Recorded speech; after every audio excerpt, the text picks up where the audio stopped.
ये जो है, जैसे आप जानते हैं कि ये तो टाटा ग्रुप की कंपनी है, टाटा पावर। अब क्या करती है, देखिए ये लार्जेस्ट इंटीग्रेटेड पावर प्लेयर है अब इसका प्राइवेट सेक्टर की।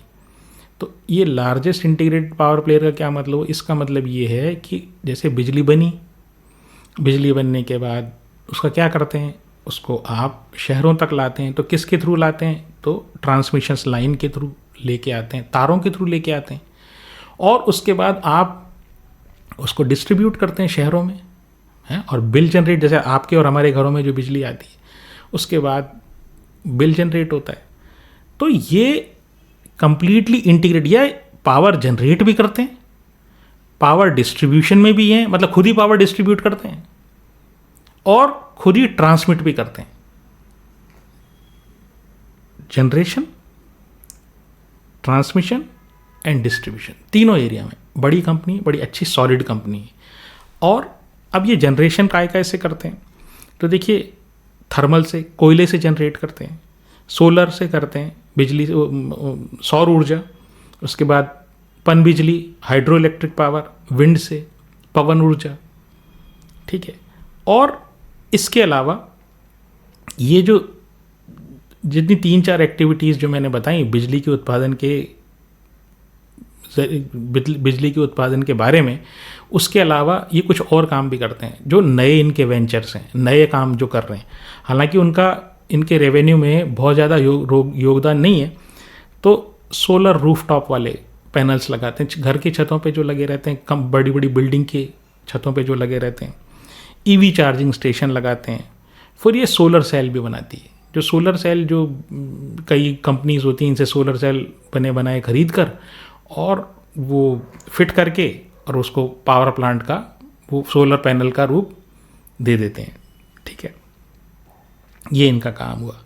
अभी जो इनकी जो कैपेसिटी है इसमें 57% तो कोयले से आती है, यानी कि जो जितना बिजली का उत्पादन ये करते हैं ना, वो 57% कोयले को जला के करते हैं।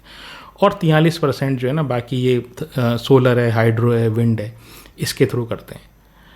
और 2030 तक इनका लक्ष्य ये है कि मैं 43% जो अभी ये जो रिन्यूएबल या जो हमारे गैर परंपरागत जो बिजली के सोर्स हैं उनसे 70% रिन्यूएबल में ले जाऊं। मतलब अभी 43% जो रिन्यूएबल का इनका जनरेशन है वो 70% जनरेशन जो है ना 2030 तक रिन्यूएबल का हो जाएगा। अब ये ट्रांजिशन क्यों इम्पॉर्टेंट है, क्यों समझना ज़रूरी है, वो इसलिए कि देखिए एक दो कोयला जो है ना, वो कोयले के भाव वो ऊपर नीचे होते हैं, बहुत ज़्यादा फ्लक्चुएटेड है। और दूसरा क्या है, उसकी क्वांटिटी सीमित है।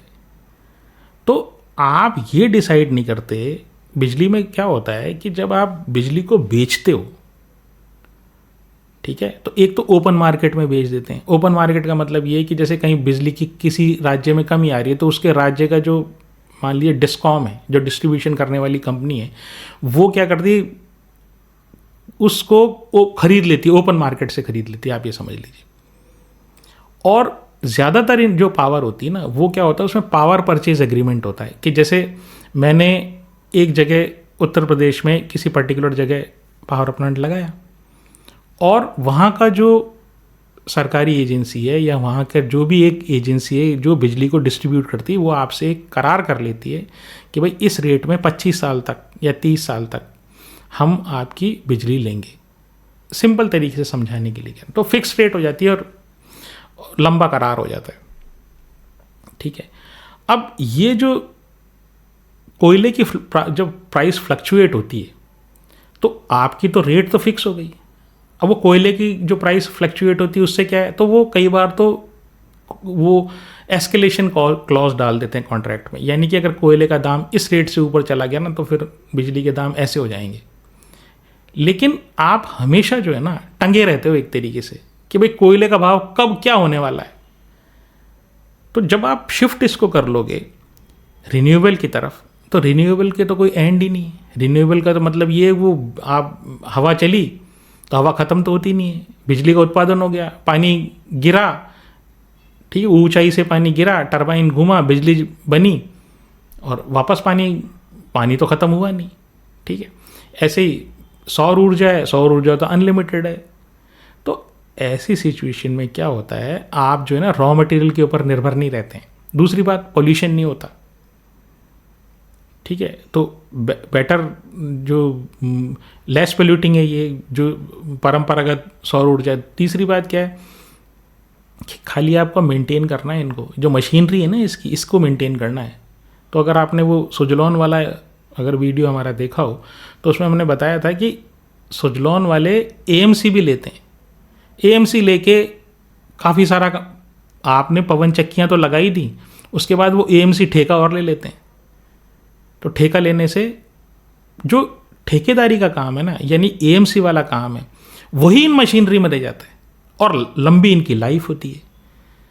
ठीक है, तो कोयला और रिन्यूएबल में ये फ़ायदा है। नुकसान क्या है, देखिए रिन्यूएबल में नुकसान क्या है कि 24 घंटे पावर प्रोड्यूस नहीं होती है। हवा नहीं चली तो नहीं प्रोड्यूस होगी। ठीक है, पानी अगर बरसात ज़्यादा नहीं हुई तो पानी वो रिजर्वायर में जहाँ से आपको बिजली उत्पादन करना है वहाँ पानी नहीं आएगा, तो बिजली उत्पादन नहीं होगा। ठीक है, ऐसे ही सौर ऊर्जा जो है वो दिन में तो होती है लेकिन रात में नहीं होती है। और कोयला क्या होता है, कोयला आप जब मर्जी चाहो जब आप चला सकते हो। तो दोनों के एडवांटेज डिसएडवांटेजेस हैं। ठीक है, अब ये जो है ये तो बात रही टाटा पावर की। अब इसका मार्केट कैप है 1,21,000 करोड़ का, ROE 11% का है, अच्छा ROE है। और डेट टू इक्विटी हर 100 रुपये पे 173 रुपये का कर्ज है। अब ये कर्ज क्यों है, वो इसलिए है कि ये लगातार अपनी कैपेसिटी एक्सपेंड कर नए नए पावर प्लांट लगाते जाते हैं। तो कैपिटल एक्सपेंडिचर जब अपन करते हैं यानी नया पावर प्लांट लगाते हैं, उसके लिए मैंने जैसे पहले भी कई बार बताया कि ऐसे एक्सपेंशंस के लिए या तो इंटरनल अप्रूवल यानी आपके पास जो पूंजी पड़ी है वो, या फिर आप जो है ना वो डेट के थ्रू या कर्ज के थ्रू, क्योंकि कर्ज के थ्रू ऐसे कैपिटल एक्सपेंडिचर करते हैं। क्योंकि कर्ज लेना आसान है, कर्ज तो आप बैंक के पास गए, आपने रिपोर्ट दी और कर्ज आ जाएगा। लेकिन इक्विटी रेज करना की कॉस्ट भी ज़्यादा होती है, आप इशू लाएंगे उसकी कॉस्ट भी ज़्यादा होती है, और उस पर जो उसको आसानी से क्विकली ना आप उसको रीपे कर सकते। डेट को आपने रीपे किया, बैलेंस शीट से काम खत्म। लेकिन इक्विटी को रीपे करना, बाईबैक करना, तो ये बड़ा टीडियस काम है। इसलिए 1.73 जो हमने बताया कि 1.73 डेट टू इक्विटी वो ऐसे कंपनीज में रीजनेबल है क्योंकि टाटा की बैकिंग भी है इसमें। फिर प्रमोटर के पास 47% है, FII के पास 9% है, DII के पास 16% है, पब्लिक के पास 28% है। और PE 31 का है, सेल्स 23% बढ़ी है पिछले 3 सालों में और प्रॉफिट 44% बढ़ा है। अब इसमें एक ही चीज़ जो प्रॉब्लमेटिक है ना वो ये PE है, क्योंकि अगर आपने NTPC का देखा हो तो NTPC का कल के वीडियो में मैंने बताया था कि उसका PE करीब 15% का है, PE लगभग 15 है, तो इसका डबल है। तो एक फैक्टर तो क्योंकि ये पब्लिक सेक्टर की जो ये प्राइवेट सेक्टर की कंपनी है टाटा पावर, एक तो ये चीज़ है। और इसके जो इनोवेशंस है ना, नए नए एरियाज़ में एंट्री है ना, वो भी इसको एक हायर PE देता है। लेकिन फिर भी मेरे ये मानना है कि अभी भी गिरावट के बावजूद भी इसका PE जो है ना अभी भी थोड़ा सा ज़्यादा है।